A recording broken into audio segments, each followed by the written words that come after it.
Bom dia, meu nome é Ionara Rabelo, sou psicóloga da Secretaria Municipal de Saúde de Goiânia e a proposta dessa teleaula é falar com vocês sobre atenção psicossocial e saúde mental durante a pandemia de Covid-2019. Bom, as primeiras informações são gerais, né, que o coronavírus causa a doença chamada Covid-19.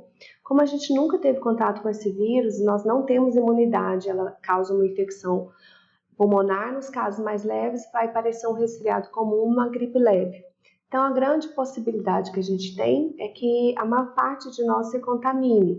E o distanciamento social nesse momento é fundamental para que isso não ocorra ao mesmo tempo e que os serviços de saúde não estejam preparados. O período de incubação média é de 5 dias, 5,2 até 12,5 dias. A transmissibilidade dos pacientes que estão infectados é em média 7 dias após o início dos sintomas. No entanto, a gente tem dados preliminares, e a cada dia essa informação modifica, que sugerem que a transmissão pode ocorrer mesmo sem o aparecimento de sinais e sintomas. Até o momento não há uma informação suficiente que defina quantos dias anteriores ao início dos sintomas uma pessoa infectada passa a transmitir o vírus. Para as equipes de epidemiologia, isso seria importante a gente saber, para que a gente pudesse ver a lista de contatos e pessoas que talvez precisariam também ser monitoradas por nós. Mas o que a gente percebe é que, com as estratégias de distanciamento social, a utilização da máscara quando estiver em locais públicos e sair só por extrema necessidade, a lavar as mãos e os cuidados de higiene e de controle corporal para não tocar o rosto, são essenciais para que a gente tenha um controle dessa pandemia, sim, e dê tempo de preparar os nossos serviços. Eu estou deixando aqui na apresentação todos os links que são esses aqui, que são links oficiais. Então, numa pandemia, a maior parte de vocês estão agora vivenciando isso, um bombardeamento, literalmente, de informações que não nos acalma. E a cada hora um rumor novo surge. Então, a gente orienta, a Organização Mundial de Saúde orienta que até para a nossa saúde mental e da população, que a gente só olhe essas informações uma vez ao dia e procure fontes confiáveis.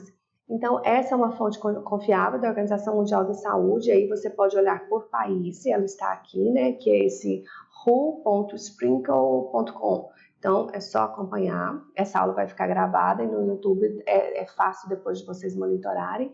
Então, até amanhã de hoje, né, a gente já tinha mais de 1.954.000 casos confirmados, a gente vai ultrapassar a barreira de 2 milhões, ou já ultrapassou durante essa manhã. E as mortes, desde o início da pandemia, mais de 126 mil mortes no mundo todo.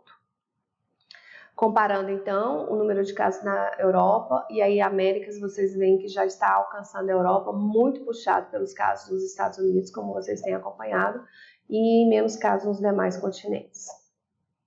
No Brasil, o painel que a gente acompanha é esse, covidsaude.gov.br, em que você pode monitorar o número de casos. Na manhã de hoje tinham 28.320 casos, com 1.736 óbitos, uma taxa de letalidade de 6%, que a gente considera alta, e principalmente porque a gente não está tendo testagem.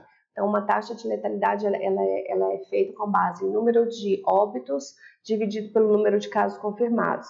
Se a gente tem uma baixa testagem, baixo número de casos confirmados, essa taxa é muito alta, né? Então, é essencial uma estrutura que a gente conseguisse fazer mais testagens para avaliar esse crescimento realmente, né? E várias equipes têm feito esses estudos.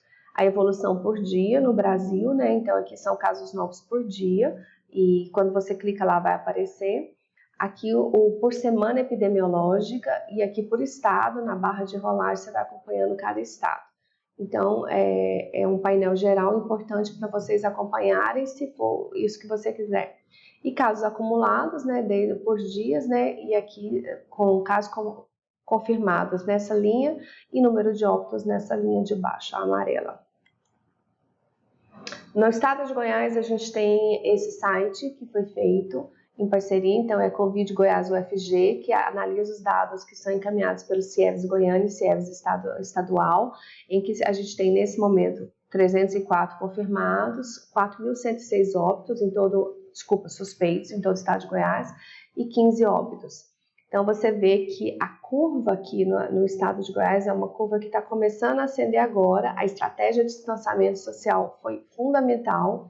A cidade de Goiânia e todo o resto do estado manter essa estratégia, a depender do que vai acontecer nas próximas semanas. Se você puder, então, fique em casa, é a mensagem que continua e é para a saúde de todos. Existe um outro site que é o covidinsumos.saude.gov.br, que é um painel em que é possível você ver quanto de insumo o Ministério está encaminhando para todos os locais. Eu cliquei aqui e fiz um print de tela só do número de leitos UTI adulto, que são cadastrados e estão nesse momento no Ministério. O Ministério pede para fazer esse cadastro cotidianamente. Vocês podem ver que no momento o estado de Goiás tem 1.041 leitos, eu acho que precisa entrar mais alguns, mas o leito SUS só 516, leitos não SUS 525. Então, se o distanciamento não for feito da forma adequada, essa capacidade de leitos de UTI, ela não vai ser suficiente para os casos que podem vir a agravar, em média 5%. Onde buscar? Então, por que essa aula começa com tanta informação? Porque uma das coisas que mais afeta a nossa saúde mental é a desinformação e os rumores.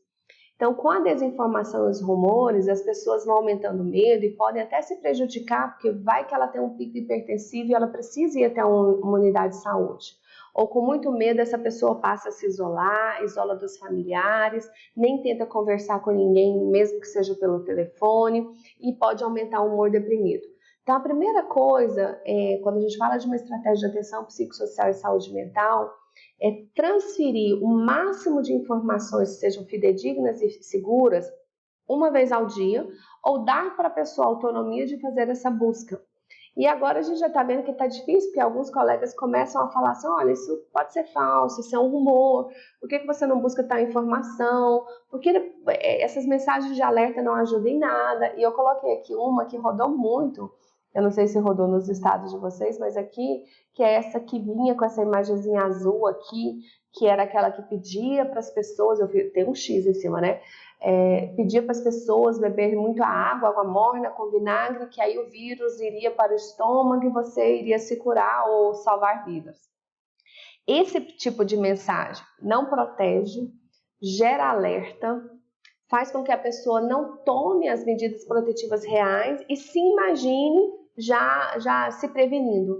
Então, quanto mais a gente colocar que isso são informações falsas, mais as pessoas podem, lembre-se, lavar as mãos, evitar o contato fora de casa, evitar sair, manter o distanciamento, é isso que vai controlar a pandemia, mas sabendo que a maior parte de nós pode se contaminar, porque é um vírus novo que nunca rodou. Então, as informações precisam vir do Ministério da Saúde. Se você tem dúvidas, tem esse disco 136. No estado de Goiás, a gente tem o site do governo, a Prefeitura de Goiânia tem um link para a população e o link para profissionais que tem todas as normativas, portarias. Então, onde você estiver, qual município, olhe esses 3 níveis dos entes federados do SUS para que você tenha acesso às informações seguras e possa passá-las. Porque essa é uma da base para a gente ajudar a população. Na cidade de Goiânia, a gente tem 2 números telefônicos que são importantíssimos para também diminuir o medo e a ansiedade com relação ao que está acontecendo, porque a orientação do Ministério da Saúde é: sintomas de gripe leve, fique em casa. Mas a pessoa tem muita angústia em saber isso é leve ou não. E aí a gente tem uma central única, que é a humanizada, em que tem esse número que a população pode ligar. Então, se no seu município não tem isso, converse com o gestor, porque isso é uma forma de colocar a população em contato com os gestores de saúde, para que ela se sinta acolhida, sinta que tem a quem recorrer. Então, serviços seguros, humanizados, que promovam dignidade, é a base para a gente cuidar da saúde mental de grande parte da população. Então, ela tendo acesso a isso, você está favorecendo a dignidade, a proteção da saúde e a promoção. Então, aqui é o 32676123, e a Prefeitura criou também esse número de WhatsApp em Goiânia, o 6298-599-0200, em que é uma central de inteligência artificial que vai te dar orientações sobre como se prevenir e vai perguntar da sua saúde. E a partir dessa pergunta, o algoritmo vai analisando se está agravando ou não, se você tem algum problema relacionado à Covid, e essa central comunica com essa outra que a gente tem técnicos de enfermagem, médicos, que estão, enfermeiros e enfermeiras, médicos e médicas, que vão monitorar esses casos e dar as orientações adequadas. Então, uma base que é esse canal, criar linhas ou acesso da população para que ela entenda o que está acontecendo, como é que está a saúde dela e tenha a segurança de falar com alguém, é essencial também para diminuir o estresse, a ansiedade e a angústia. Bom, na cidade de Goiânia, a gente criou na nota técnica número 3, a nota técnica foi criada pelo CIEVES, a gente acrescentou a atenção psicossocial e saúde mental. Então, aqui são os marcos iniciais que tudo que uma nota técnica precisa ter, com base nas notas técnicas que vêm do Ministério da Saúde. Então, a definição de caso, por exemplo, ela modificou com a nota técnica 4 da semana passada, e até então a definição de caso era: a pessoa apresentou sinais e sintomas e viajou nos últimos 14 dias para fora do país. Ela tem sinais e sintomas e ela teve um contato com um caso suspeito ou confirmado. Apresentou sinais e sintomas e vive no mesmo domicílio. Até então, na nota 3 era isso. A nota 4, que foi atualizada, ela retirou a pergunta com relação às viagens e o contato, e a partir de agora são as pessoas que apresentam 2 cenários. Sintomas gripais, aí pode ser febre, ou tosse, ou dor de garganta, e vários outros. Ou cenário 2, uma síndrome respiratória aguda, que tem também os sinais e sintomas, com um pouco mais de desconforto respiratório. Essa é a orientação atual, que pode mudar nos próximos dias, mas essa é a forma da gente entender que é um caso e fazer uma notificação. Uma notificação é um instrumento epidemiológico, e essa notificação ela é feita já no sistema que serve para todo o Brasil, e essa notificação vai para o CIEVES do seu município, que passa a monitorar esses casos, e os casos mais graves serão testados. Então, a notificação é essencial para a gente conhecer o painel do que está acontecendo na cidade, tá? Então, se a pessoa foi até a unidade da saúde e apresenta esses 2 casos, que é a síndrome gripal suspeitos, que é isso aqui, então a nota técnica 4 modificou a orientação, e essas são as definições de casos suspeitos, que são as mesmas que estão no Ministério da Saúde. Então, desde a semana passada, a gente considera estes os casos para definição do que é Covid. Uma coisa importante é que quando a gente está fazendo essa capacitação em vários locais, mais de 300 profissionais da saúde já foram capacitados, e essa aula é para ajudar aqueles que não foram, para a gente começar a continuar pensando em estratégia de atenção psicossocial e saúde mental. Quando eu perguntava para esses colegas: quantos de vocês leram a nota? Aí a maioria não leu. Como que você define um caso suspeito? A maioria não. Como é que você sabe da utilização dos EPIs, em qual procedimento? A maioria não leu. E a maioria tinha esse desejo de: não, eu preciso ter a máscara, ou eu não quero. A maioria não, alguns. Eu só vou trabalhar se tiver máscara, e a máscara não é para todos os momentos do atendimento, principalmente nosso da saúde mental. O serviço de saúde mental precisa ser fechado, ou o serviço de CRAS precisa ser fechado por causa da pandemia, e aí, se a gente fizer isso, a gente vai desassistir toda a população que mais precisa da gente nesse momento, populações em vulnerabilidade, com questões socioeconômicas importantes.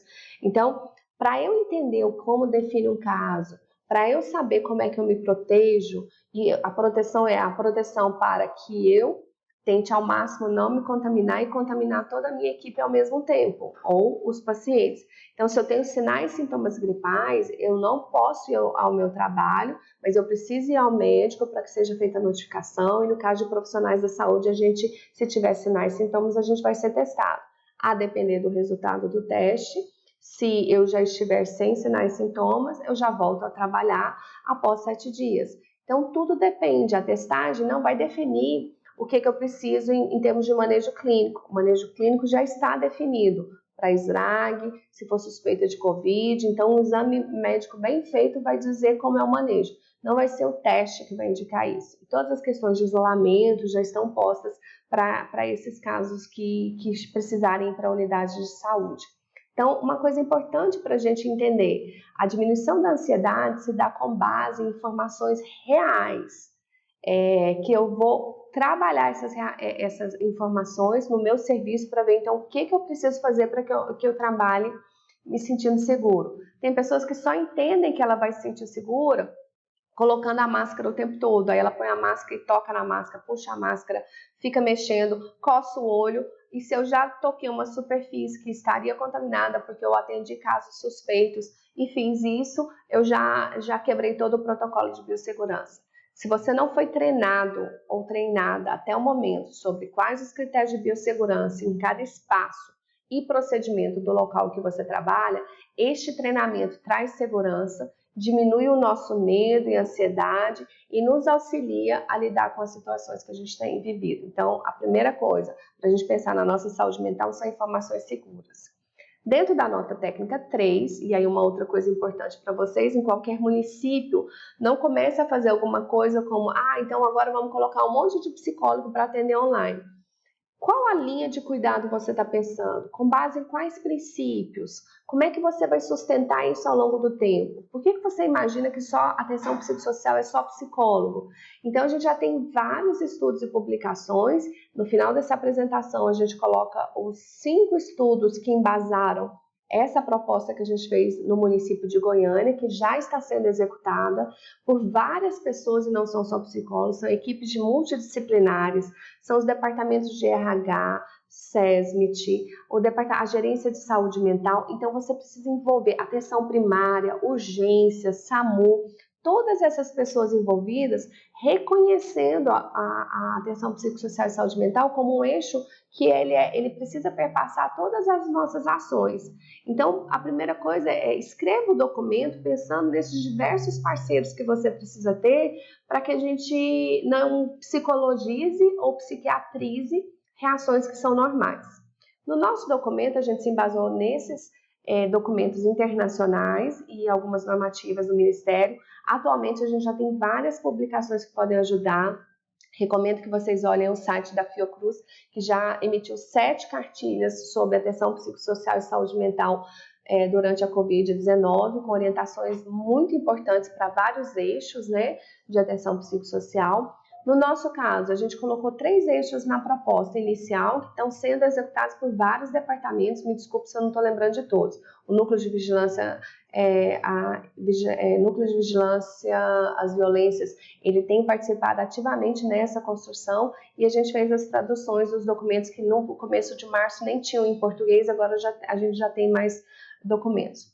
Eu coloquei essa imagem que rodou em alguns grupos também, como uma forma da gente entender o sintoma, como é que a pandemia faz com que a gente tenha algo que a gente nunca teve antes, que é esse medo exacerbado do contágio, né? Porque pela primeira vez ela é vivida numa escala mundial, grande parte de nós, porque não vivemos durante outras epidemias ou não estivemos nos locais que passaram por epidemias graves, como a do ebola. Então, a maior parte de nós profissionais de saúde passamos pela epidemia de Zika, de H1N1, com uma experiência, mas jamais o impacto tão grande que essa trouxe para nós. Essa imagem tem uma cervejinha Corona no cantinho e está escrito aqui em cima. Enquanto isso, dentro da geladeira, aí todos os outros refrigerantes, todo mundo escondido no cantinho com a máscara. Então, uma coisa é a gente fazer parte de uma comunidade solidária que entende como é grave essa crise e fazer o distanciamento social. A outra coisa é quando nós, profissionais de saúde, não nos informamos corretamente, temos muitas notícias que são falsas ou rumores que aumentam o alerta e imaginamos que a gente precisa recuar também com medo desse paciente que vai chegar. Então, quando a gente pensa nesse sintoma, a gente está pensando assim, como é que a gente já cuida dessas equipes que estão tão amedrontadas, ou muitas não estão amedrontadas, mas tem variações de humor, tem um dia que está mais tranquila, tem um dia mais ansiosa, um dia mais irritado, e equipes da ponta ou dos hospitais que vão ser hospitais de referência, que vão ter uma sobrecarga de trabalho muito grande. Então, a gente pensou em 3 níveis de cuidado: as estratégias de autocuidado e orientações sobre atenção psicossocial para todos os profissionais de saúde de Goiânia, as estratégias de atenção psicossocial e saúde mental para manejar o estresse da população e as estratégias de atenção psicossocial e saúde mental ao orientar sobre o isolamento domiciliar dos casos suspeitos ou confirmados. São 3 níveis de cuidado que podem ser alterados com as próximas notas a partir do projeto intersetorial que Goiânia já está fazendo, até com outras secretarias. E é importante a gente ter escrito isso, que ele foi um norteador até do que o o COI, que é o Comitê de Operações Especiais, que é estabelecido no município e no estado, para ele entender como é que essas estratégias vão sendo conformadas. Então, essa escrita é fundamental para que o que você está propondo no primeiro cenário, como é que você começa a criar essas linhas de cuidado, num segundo cenário, talvez com a contaminação descontrolada, o que a gente precisa de mais ou de menos, né? Isso tudo, a proposta, ela foi feita a partir dessa pirâmide do IASC, que na outra aula sobre primeiros cuidados psicológicos eu já expliquei, mas vou explicar de novo, se alguém não tiver assistido, que ela fala das necessidades de saúde mental em populações pré e pós situações de desastre natural, epidemia, conflito, violência ou deslocamento. Você parte essa pirâmide ao meio e imagina que aqui do lado esquerdo estariam as necessidades de atenção psicossocial e saúde mental de uma população de um determinado país. Então, o IASC fez uma estimativa que 87% de nós, em algum momento da vida, a gente teria um estresse, dificuldades cotidianas que a gente, com os nossos recursos mesmo, a gente consegue se virar. Conversar com amigos, fazer meditação ou oração, fazer uma atividade física, a gente consegue desestressar e consegue pensar que eu consigo resolver isso, que eu consigo retomar meu equilíbrio. 10% de nós desenvolveram o que eles chamam de problemas psicológicos ou uma demanda mais específica. Eu fui vítima, talvez, de violência sexual e preciso de um cuidado de profissionais de saúde. Eu comecei a ter alterações do sono e preciso de que alguém ouça o que está acontecendo comigo. Tem dores pelo corpo que são inespecíficas e está vinculado ao sofrimento porque meu filho é usuário de álcool e drogas. Então, seria alguma coisa que, ao falar com profissionais da saúde, não importa qual profissional, eu poderia ter uma escuta humanizada e acolhedora e abriria as possibilidades para pensar como é que eu posso resolver esses problemas. Apenas 2 a 3% de nós teria transtornos mentais que precisaria de uma atenção especializada. No caso do Brasil, são centros de atenção psicossocial como referência para transtorno mental, álcool e outras drogas, e os leitos em alguns hospitais ainda que existem, né? Alguns são em muitos hospitais que ainda existem, mas o CAPS como uma estratégia primordial escolhida pelo Brasil como uma estratégia de atendimento singular, no território, humanizado e respeitando direitos humanos, né? Após uma pandemia, um desastre, que seria esse lado de cá, vocês veem que 70% de nós ainda vai conseguir passar por isso. E a gente passa como? A gente passa se a gente tem uma oferta de dignidade na atenção, eu sei quem está cuidando de mim, eu sei a quem recorrer, no momento que eu precisar de uma outra orientação, eu seja acolhido com ética, as informações têm que ser transparentes, a gente precisa mitigar os rumores para evitar o pânico e a gente precisa fortalecer as redes de apoio social na comunidade. 70% de nós, com os apoios dos vizinhos, dos familiares, um dando suporte e empatia para o outro, mesmo que seja por telefone, a gente vai perceber que tem um dia que a gente chora mais, um dia que a gente chora menos, tem um dia que eu estou mais ansioso, mas todas essas reações, para nós, dentro dessa perspectiva de desastres ou pandemias, essas reações são normais. Não significa que você está enlouquecendo. Significa que uma situação tão anormal como essa, que nos colocou com medo, nos colocou cada um na sua casa sem poder visitar nossos pais e avós, nos tirou das escolas, a maior parte de nós sem saber como vai lidar com as situações de emprego ou não. Então, 70% de nós com suporte, informações seguras, a segurança de que o governo vai pagar a bolsa, o CadÚnico, essa segurança precisa ajudar a nos estabilizar. Por isso que são várias políticas ao mesmo tempo. Não se pensa em atenção psicossocial nesse nível da pirâmide, apenas pensando, vou colocar psicólogo para atender todo mundo. Não é disso que a gente está falando. É uma reação normal e grande parte de nós que estamos na saúde ou nos serviços da atenção à assistência social ou nas escolas, acompanhando crianças que vão ter dificuldade de concentração, não é a gente psicologizar ou psiquiatrizar esse sofrimento. É um sofrimento genuíno que precisa de um suporte maior porque a situação se tornou anormal. Vocês veem que vai modificar um pouquinho esse aqui da pirâmide. Então, talvez um terço de nós vai precisar de um cuidado um pouco mais individualizado.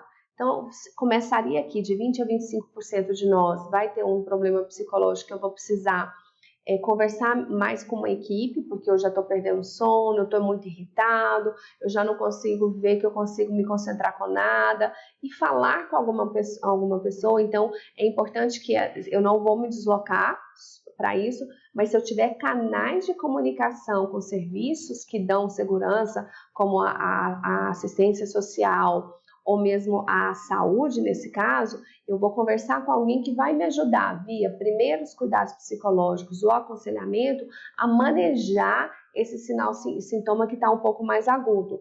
Então, a gente já fez a aula sobre primeiros cuidados psicológicos, que qualquer pessoa, não precisa ser um profissional de saúde, qualquer pessoa pode ofertar esse manejo desse estresse agudo, desse sofrimento, e essa escuta pode ser extremamente resolutiva para o que a pessoa precisa.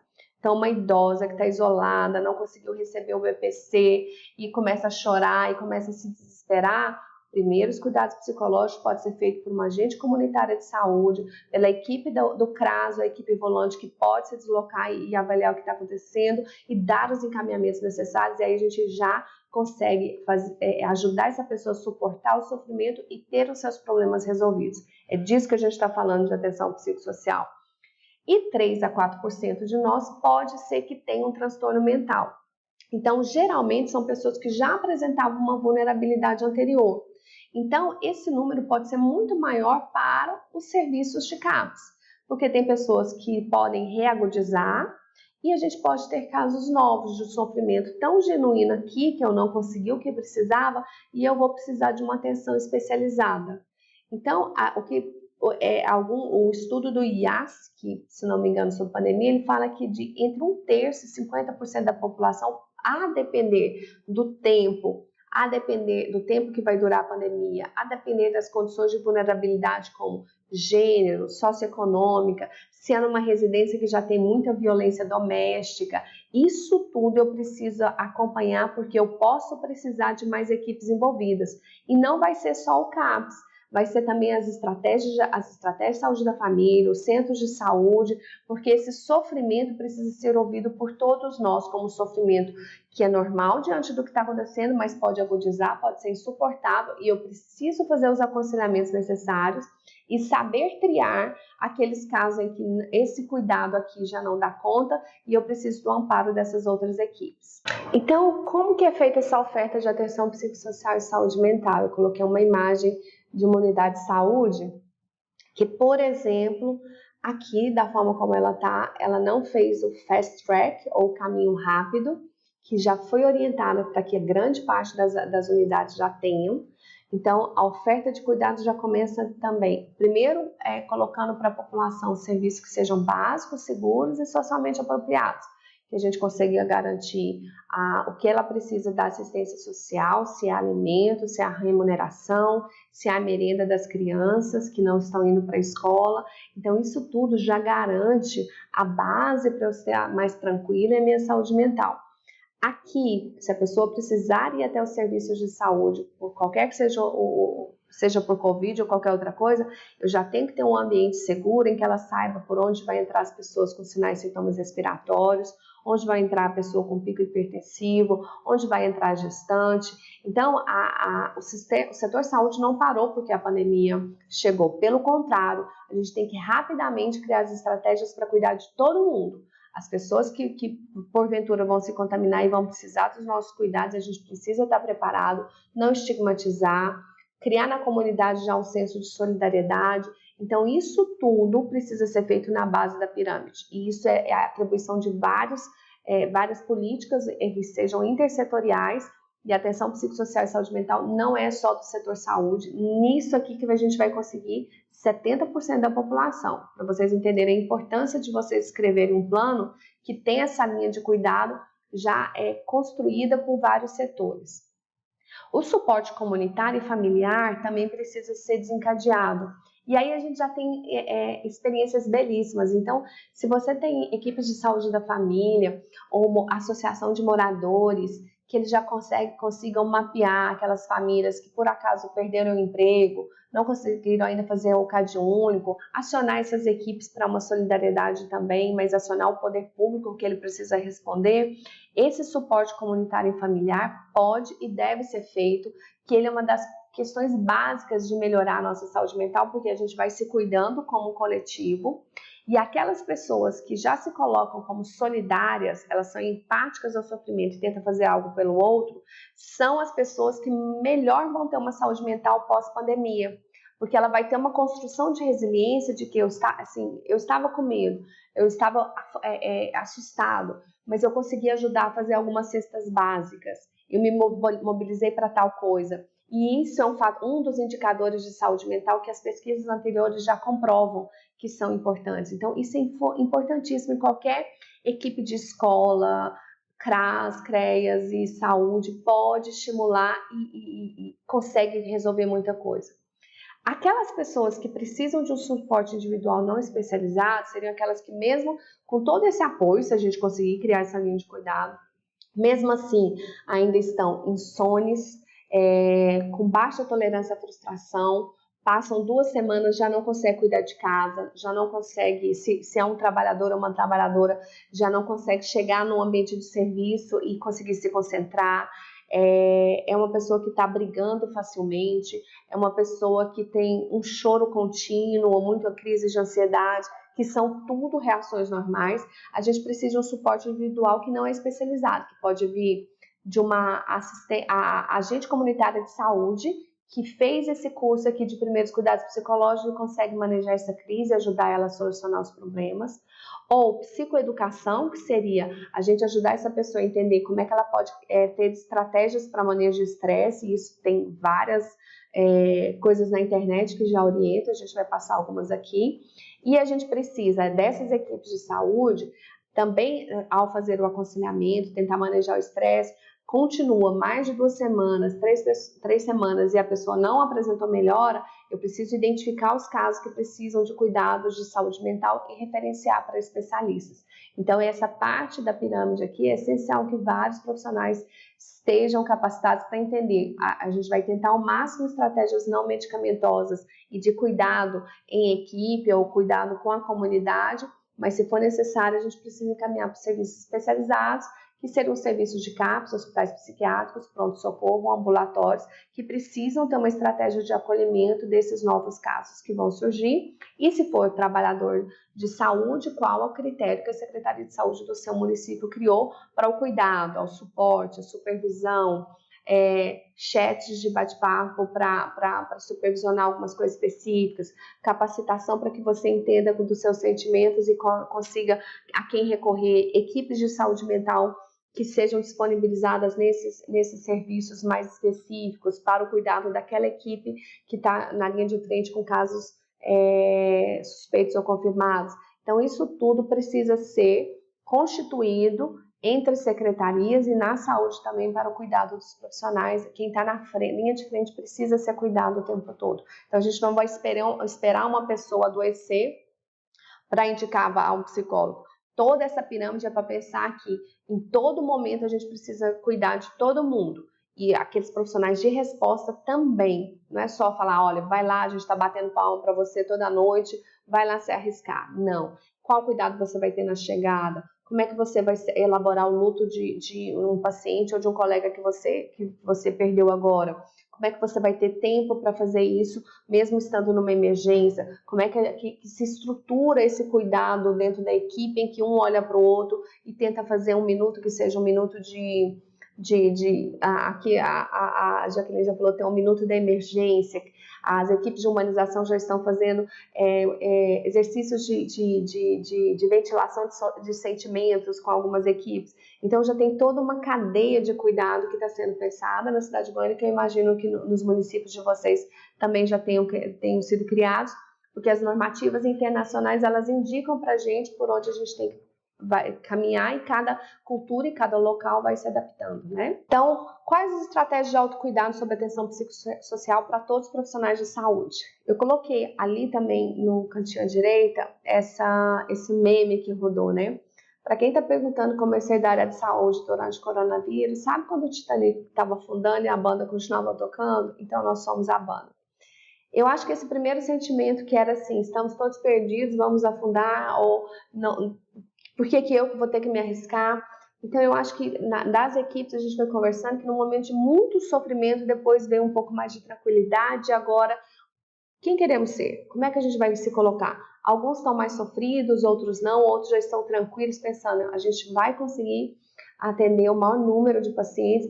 E no caso da cidade de Goiânia, nesse dia, a pandemia nem chegou com a contaminação descontrolada, no estado de Goiás também não, mas outros colegas já estão passando por isso, São Paulo, Rio, Ceará e Amazonas. Então, a gente ainda tem tempo para se preparar e constituir uma identidade de como queremos ser. Mas a gente reconhece que a epidemia é estressante, que medo e ansiedade a respeito da doença pode ser intenso e causar fortes reações emocionais em nós, somos humanos, profissionais de saúde e demais, tanto nas equipes quanto na população, e para nós ainda tem uma sobrecarga que essas rotinas e processos de trabalho, elas vão mudar com frequência, já estão mudando, já falei de notas técnicas que mudaram, as normativas do Ministério que tem mudado, e isso causa muita angústia também, porque além de tudo você tem que lidar com novos processos de trabalho. Como é que a gente faz para diminuir esse impacto? Então vocês lembram que são 3 níveis, equipe, população e pessoas em isolamento. Em equipe, a gente precisa adotar as medidas de segurança orientadas pela Secretaria de Saúde e Ministério. Se você não foi treinado, treine. Se você tem dúvidas, pergunte. Se você precisa de mais informações, puxe um novo treinamento. Se você tem dúvidas sobre ambiente, chame a comissão de controle de infecções de serviços de saúde ou a comissão de controle de infecção hospitalar. Passe continuamente por treinamentos. Funcione na equipe como um espelho, em que um olha para o outro e tenta ver se aquela pessoa está fazendo adequadamente. Avalie os espaços coletivos em que não estejam na hora do atendimento do paciente, que tem hora que a gente relaxa, aguarda e fica conversando muito perto, não está com uma máscara, toca nas pessoas ou abraça, esquece, vai lá abraçar. Então, como é que a gente faz essa biossegurança? E isso é difícil para nós, porque tanto a pressão dos equipamentos quanto estar prestando atenção em tudo que a gente faz o tempo todo, na hora que a gente vai com um cafezinho, a gente quer relaxar. Então, assim, como é que a gente mantém um nível de alerta para nos proteger e o que eu preciso saber quando eu voltar para casa, como é que eu me descontamino. Então, tudo isso eu preciso. Se eu não tenho, peça. Mantenha-se informado com as informações, quais são as notas técnicas, ao invés de ficar assistindo coisas pela televisão ou recebendo um monte de informes pelo WhatsApp. Pega os materiais que são materiais que vão te ajudar, porque o nosso nível de atenção já está rebaixado pela tensão que vivemos, ele está rebaixado pelo número de coisas que a gente recebe, então já começa a limpar isso. Não vou ler isso, o que for essencial eu separo e eu vou me manter informado só com isso. Verifique constantemente os protocolos, evita se sobrecarregar, já falei, não aumentar rumores, nas equipes tem hora que chega uma coisa, você ficou sabendo que se contaminaram tantas pessoas em tal lugar? Você está sabendo que o nome daquela psicóloga que se contaminou é tal? Então, esse rumor, ele vai ajudar a minha equipe? Ela vai se acalmar? Ela vai estar concentrada no que ela precisa fazer naquele dia ou na casa dela? Então, se eu sou profissional de saúde, a gente tem uma função fundamental. A base da pirâmide é um serviço básico, seguro e informação fidedigna. Não seremos nós, da saúde, da escola ou da assistência social, que vamos aumentar rumores que não vão ajudar a concentração da equipe. O Ministério da Saúde criou esse número, 619928944640, só para você verificar notícia falsa. Então, você pega aquilo que você recebeu, ao invés de jogar no grupo e falar assim, você acha que é verdade? Porque aí você vai desestabilizar todo um grupo. Então, manda para o Ministério não vai te responder, mas tem uma página lá no site de fake news, você já vai abrir algumas que você mandar, o Ministério já colocou que é fake news. E se não for, você vai procurar uma fonte. Eu pus essa imagem que veio, que seria assim, ó, como é que eu me preparo para enfrentar a pandemia. A estratégia do uso de álcool e drogas ela é muito comum e muito ruim. Então, se cada dia eu chego do trabalho e eu só bebia no final de semana e eu estou abrindo uma cervejinha para tomar todo dia, fica atento, porque a sobrecarga já está sendo grande, você vai ter que criar outras estratégias. Quais são as estratégias básicas para nós e para a população? Então, quando a gente fala de psicoeducação com a população, conosco, é um da equipe olhar para o outro e perguntar o que ele está fazendo para se acalmar ou se cuidar. Então a pessoa fala, nossa, eu não estou dormindo, eu não estou... O que você fez durante o dia? Nossa, o dia inteiro no WhatsApp. Não vai dormir, porque aumenta a tensão. Então, precisa diminuir a tensão com alguma atividade física ou prática esportiva em espaço adequado. Adequado você vai encontrar se é a escada do seu prédio, se é a garagem, se é seu quarto, afasta a cama, O que for, várias coisas já foram abertas na internet de atividade física, se nunca fez é hora de aprender. Então isso aqui tem que ser quase que diário. Chegou, faça alguma coisa, meditação, alguma coisa para relaxar. E se não tiver nada, se eu chego em casa e nós da saúde a gente continua a trabalhar, as crianças estão em casa, então tem colegas sobrecarregadíssimas com uma quantidade de atividades escolares, então eu já oriento que fale com a escola e fale, ó, isso é possível, isso é impossível. E que você consiga brincar com os filhos, ficar com eles, mas que você encontre alguns minutos. Então, principalmente quem tem criança pequena, nem alguns minutos para respirar, nem que seja entrar no quarto e fala, vou fazer 3 respirações profundas, como remédio, isso já ajuda. Evitar se isolar, cada vez que a gente se sobrecarregar mais, a gente chega em casa, quer comer, tomar banho e dormir. Se eu começar a fazer isso, já quer dizer que eu estou me isolando, eu não liguei para ninguém, eu não falei com ninguém sobre outra coisa, isso não é bom. Manter a alimentação e sono equilibrados, alguns de nós estão trabalhando já 15 horas ao dia e não come. Na minha equipe a gente tem uma patrulha da comida, várias pessoas fazendo, você já almoçou? Você já almoçou? E tem um cuidando do outro, isso é fantástico. Um beijo para o Edson, que cuida da gente, é o nosso log, a gente apelidou, eu apelidei de log, que está cuidando da gente na Secretaria de Saúde, no Departamento de Vigilância Epidemiológica. Evitar, se você já tinha deixado de fumar, essa não é a hora. E se você ainda fuma, começar a pensar a parar, porque isso pode agravar um quadro respiratório, uso de álcool já falei. Não fazer automedicação é uma das estratégias muito utilizadas por profissionais de saúde, pedir um coleguinha para prescrever alguma coisa, porque não estou dormindo, não é a hora de iniciar, isso vai diminuir sua atenção e vai te colocar em risco. Então, tente todas as outras estratégias não medicamentosas e evitar trabalhar sem descanso. Fica atento se você se perceber que vai acontecer nos próximos dias, sobrecarregar, impaciente ou agressivo. Comece já a criar momentos de diálogo na sua equipe, se não tem, crie, nem que seja 3 minutos antes, depois, na passagem de um plantão, no começo do dia. Busque conversar com colegas gestores sobre preocupações, tente encontrar equilíbrio, ao invés de começar a fazer denuncismo, agressivo, brigar com o gestor, isso não é a hora. A gente já sabe que estamos todos sobrecarregados. Como é que a gente tenta dialogar sobre alguma coisa? Compartilha com pessoas de confiança suas preocupações, tenta evitar compartilhar algumas preocupações ou coisas mais graves com pessoas muito próximas da família. Nesse caso, a família fica muito assustada porque já sabe que a gente está indo para alguns locais. Então, se você comenta muita coisa ruim, a família vai diminuindo a capacidade de reagir de forma afetiva e cuidadosa conosco. Então, compartilhe com colegas ou amigos que podem te ouvir e que não vai prejudicar afetivamente tais pessoas. E se você perceber com mais de 2 semanas ou 3 que está impedindo a sua concentração, impedindo que você realize as suas atividades, você está intranquilo, você alterou muito o comportamento, humor muito deprimido, uma ansiedade extrema que te impede até de conseguir sentar e falar com alguém, busque profissionais de saúde mental. E aí olhe na sua secretaria como é que essa linha está sendo feita. Aqui o RH já estruturou todo um projeto de apoio que está sendo implementado nesse momento, desde equipes que estão nas emergências, as equipes que vão monitorar a atenção primária, as equipes que vão dar supervisão, as equipes que vão ter linhas abertas para falar com profissionais, isso tudo pensando uma grande estratégia de cuidado em vários níveis, pensando o que a gente pode fazer. Adaptar rotinas dos serviços para a Covid, focando na atenção psicossocial para diminuição de ansiedade e estresse.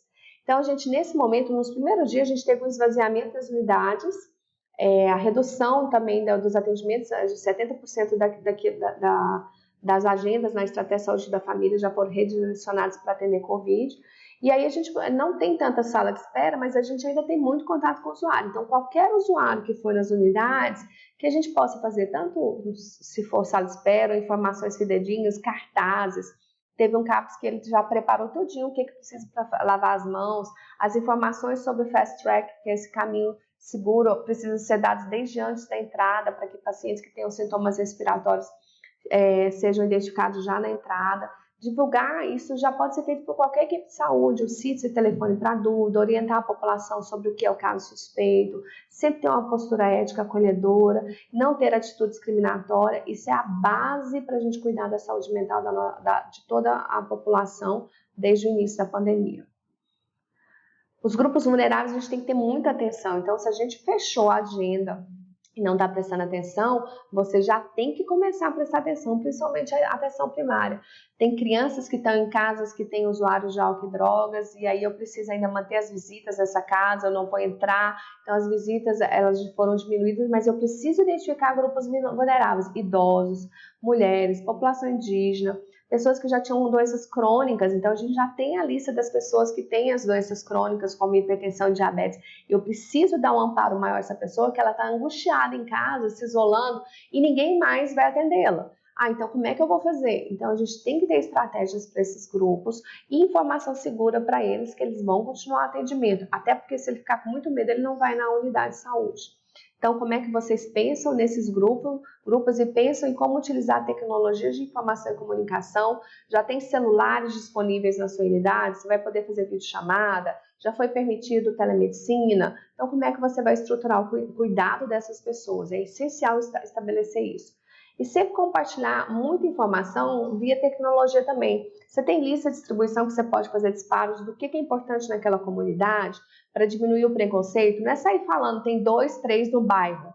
Mas como que a gente previne? Como é que a gente se cuida? Qual família precisa ser visitada? Como é que a gente cria um senso de coletividade com esses líderes? Nós da saúde, a gente tem esse mapeado. Então, como é que a gente aciona essa rede de apoio já que a gente já tinha falado que está lá no nível 2 da pirâmide? Qual a estratégia, então, para manejar o estresse? A primeira coisa eu já falei, né? É a gente falar que são reações normais, e essas reações têm tudo: medo, preocupação, a mudança do padrão de sono, de alimentação. Então, isso tudo já está nos materiais do IASC, que já falam para a gente: olha, isso aqui já é esperado. Então, para esses casos, quando agudizar muito, eu preciso de um primeiro cuidado psicológico, que é o manejo individual, mas na base, se eu vou falando para as pessoas como é que a gente vai ativando reações que sejam de maior saúde mental, a gente já consegue ajudar. A gente precisa, então, reconhecer essas reações para não iniciar a medicalização. E essas diferentes reações vão depender muito da característica, experiência de vida, da situação social, da comunidade. Então, as orientações precisam ser adaptadas para cada caso. Então, uma receita de bolo para todo mundo, né? Então, a gente tem que orientar a psicoeducação, que é isso de normalizar e ensinar a pessoa a manejar o estresse. Em qualquer local, e qualquer pessoa da saúde pode fazer isso. E aí, o que a gente pode orientar? Pedir para ela parar de assistir de forma repetitiva, só isso já é manejo de estresse. Que ela deve manter os cuidados básicos de saúde e buscar a gente sempre que necessário, não é o medo que vai impedi-la. Quais as necessidades e elaborar com ela as estratégias que possam ter sentido para ela. Então, a primeira coisa é perguntar para a pessoa: o que você fazia para relaxar ou se distrair antes? Aí muita gente: eu caminhava no parque, agora eu não consigo. Então, o que a gente adapta? E aí vai tentar adaptar com a pessoa. E aqui tem várias coisas para a gente lembrar. Se ela já ouvia música e parou de ouvir, só ouve notícia ruim agora, então vamos voltar a ouvir música. É quase como se fosse uma prescrição medicamentosa. Você vai ter que fazer uma dessas coisas todo dia para tentar relaxar, ou mais, né? O jogar bola mesmo seja aqui dentro de casa, conversar com os amigos utilizando tecnologia. Aqui no estado de Goiás é muito comum, muitas pessoas gostam de cuidar de planta, de animal, ficar com ele. Então, qualquer coisa da dimensão espiritual e religiosa, isso tudo você vai estimular. E aí pede para ela fazer 1 vez, 2 vezes, monitora por telefone, e aí a gente consegue manejar isso em 70% da população. Ensinar e estimular para que as pessoas possam realizar exercícios respiratórios para relaxar, alongamento, meditação. Se você não saiba, aprenda. Só 3 respirações profundas já nos relaxam muito. Manter a alimentação balanceada e saudável, atividade física e desportiva em um local adequado, dentro de casa. E dormir adequadamente e evitar o álcool. As minhas orientações para nós é o que a gente vai dar para a população. Orientar que a pessoa sempre tem que ter tempo, e relembrar que esses sentimentos intensos vão desaparecer. A pessoa precisa confiar que ela não está enlouquecendo. Encontrar momentos para assistir programas de interesse, ler, só ler e ouvir coisas da pandemia é ruim. Fazer atividades que dão prazer para retomar a normalidade na vida. Sempre se conectar com outra pessoa via videochamada e telefone. Compartilhar suas preocupações, manter relações saudáveis. Para pais responsáveis, tem uma série de orientações que estão aqui, que as crianças também vão reagir de acordo com o adulto, tá? Então, a criança vai ficar chorosa, agressiva, comportamento regressivo, irritabilidade, birra, dificuldade escolar, principalmente, aqui a gente tinha colocado a recusa para a escola, mas logo a gente escreveu isso antes da escola ser fechada. Então, a dificuldade de atenção e essa mudança da rotina, né? Então, tenha tempo para conversar várias vezes sobre o que está acontecendo, responde as perguntas da criança de acordo com a forma como ela pode entender, fala para ela que ela está segura, que é normal se sentir chata, que está tudo ruim, triste, fala para ela como é que você está lidando com isso, limitar a exposição delas e ajudar elas a terem um senso de normalidade. Agora, quando a pessoa tem sinais e sintomas gripais ou síndromes, vão até a unidade de saúde, nessa hora as portarias já indicam que vai ser feita a avaliação. Os casos graves a gente vai encaminhar para as enfermarias semicríticas ou críticas e os mais graves para o leito de UTI. E aqueles que são leves, que são 80%, a gente vai encaminhar para o isolamento domiciliar. Então, já tem na portaria fala que eu vou assinar uma declaração aqui na cidade de Goiânia que eu vou ser monitorado por uma equipe de saúde que vai passar a ligar para essas pessoas. E a gente orienta algumas questões para os profissionais que vão falar sobre o isolamento domiciliar, e isso já é um cuidado de atenção psicossocial. Então, a gente tem que preparar essa entrevista, a consulta, com cuidado para a pessoa entender. Ela já está ansiosa porque está com sintoma respiratório no meio da pandemia. Então, tem que ter muito tempo para sanar dúvidas, não pode ser uma entrevista rápida. Chamar um acompanhante para construir um plano de apoio. Então, ela fala assim, eu vou voltar para casa, mas meus filhos estão lá, eu queria que minha mãe ficasse com os meus filhos, eu queria que alguém tirasse eles de lá, eu vou para um lugar que só tem um banheiro. Então, assim, faz um plano junto. Quanto mais o isolamento domiciliar for bem feito e preparado, legitimando a autonomia da pessoa, de como é que ela constrói instrumentos protetivos, a saúde mental dela a gente está resguardando. Disponibilizar telefones de contato para esclarecimento, no caso a gente já tem um telemedicina, a gente avisa a pessoa, mas ela já tem aqueles 2 números que a gente deu, então essa estratégia assegura a diminuição do medo e ansiedade. Pedir que o paciente e o acompanhante repitam todas as informações ao final do atendimento. Essa é uma estratégia fundamental, porque quando você fala, olha, então realmente, seu caso a gente vai ter que fazer a notificação, é um sintoma respiratório, mas você vai voltar para casa, agora a gente vai planejar como é que vai ser, aí a pessoa não ouviu mais nada, que ela só ouviu que realmente ela vai ter que estar em isolamento nos próximos 14 dias.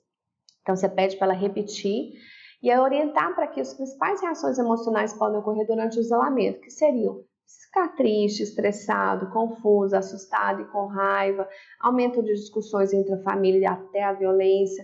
Então, fica atento aos sinais e utilizar a estratégia de enfrentamento, que são aquelas que a gente já falou para todo mundo e vai colocar aqui no isolamento. Tente manter uma rotina, se estiver se sentindo bem, como é que você vai fazer, a alimentação, o sono, quem cuida de quem, isso é essencial.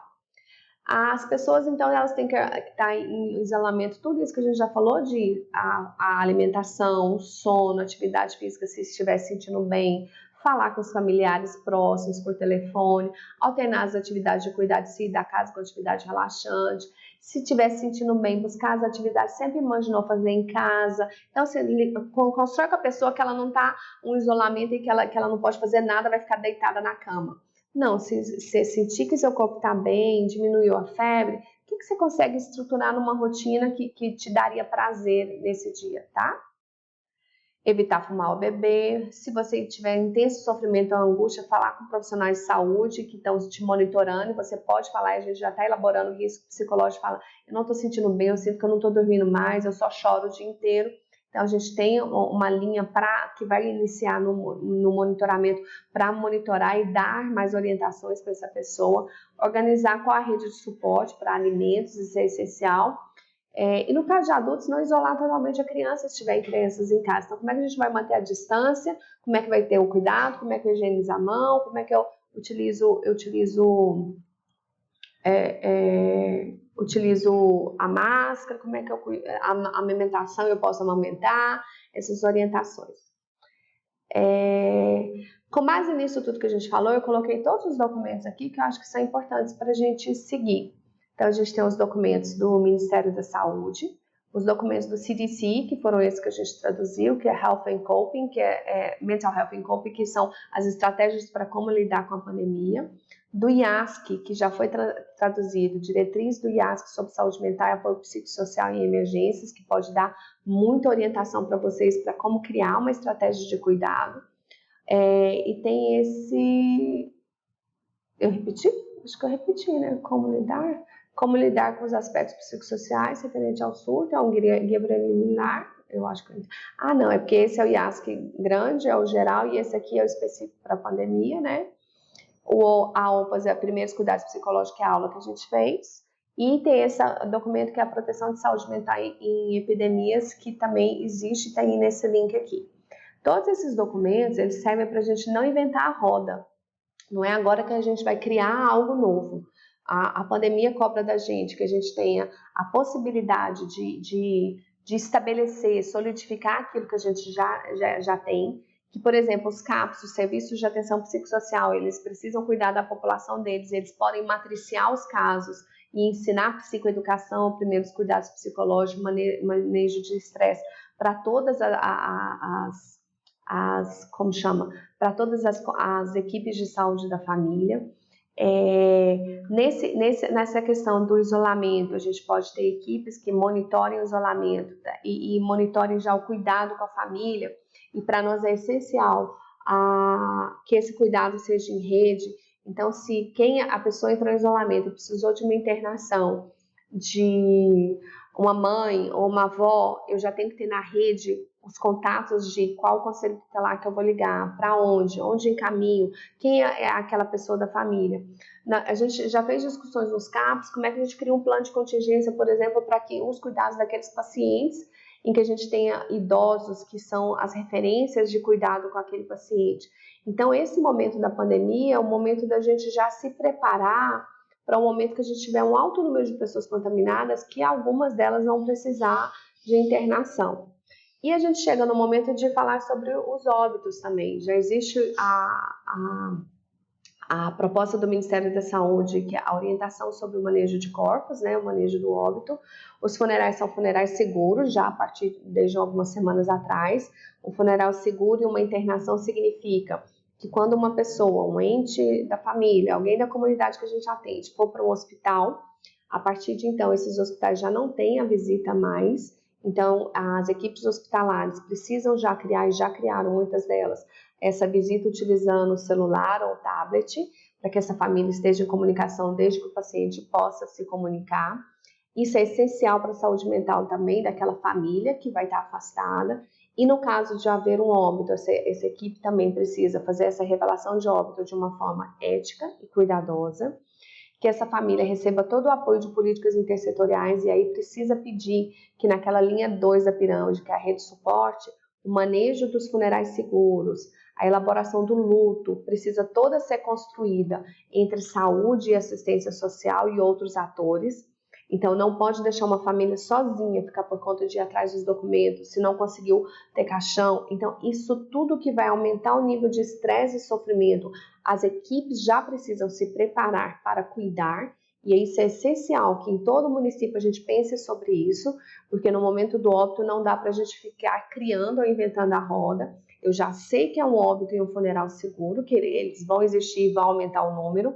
Como é que a gente capacita já no manejo de corpos as equipes que estão no hospital, as equipes das funerárias, as equipes dos cemitérios, para que elas se protejam, e ao mesmo tempo, como é que a gente cuida dessa família, que não vai poder ficar lá, não vai ter o funeral mais, para que ela elabore o luto. Então, já tem cartilha sobre isso também, de como é que a gente estimula essa família a fazer um memorial, a fazer um ritual em que tenha foto e tem alguma coisa. Como é que a gente dá dicas para a família ou constrói com ela aquilo que ela precisa, para que ela possa chorar o período que ela precisa, para que ela possa sofrer e para que ela possa se sentir amparada por nós. Então, essa pandemia ela não pode despertar em nós o medo que nos congele, que nos afaste da população que mais vai precisar.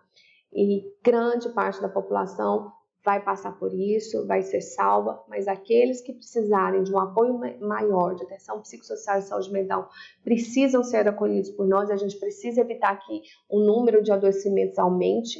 e aqueles que passarem por situações de óbito, que a gente possa, da melhor forma possível, construir dentro da equipe, seja atenção, a orientação do Ministério da Saúde é que seja da rede de atenção psicossocial do município e ou a rede socioassistencial, que esses dois entes, essas duas políticas, elas possam conversar entre si, para que elas possam construir um protocolo, uma forma de apoiar ao máximo essas famílias para que essa elaboração do luto seja monitorada, estimulada, que eles se sintam amparados, que a gente monitore se tem pessoas que, por exemplo, se tem pessoas hipertensas na família, que seja alertada a equipe de saúde para que ela monitore, para que não tenha picos hipertensivos e a gente não saiba como fazer.